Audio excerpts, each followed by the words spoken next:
আমাদের ভালোবাসা সবই যেন হয় মহান রবের জন্য। রাগ খুব ঘৃণাগুলো তাও যেন হয় মহান রবের জন্য। ভালোবাসি বাসি ভালো, ভালোবাসি প্রভু তোমাকে।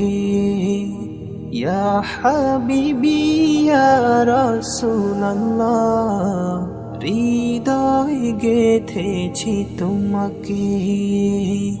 মান আহাব্বা লিল্লাহ ওয়া আবগাদা লিল্লাহ ওয়া আতা লিল্লাহ ওয়া মানআ লিল্লাহ ফাকাদ ইস্তাকমালাল ঈমান।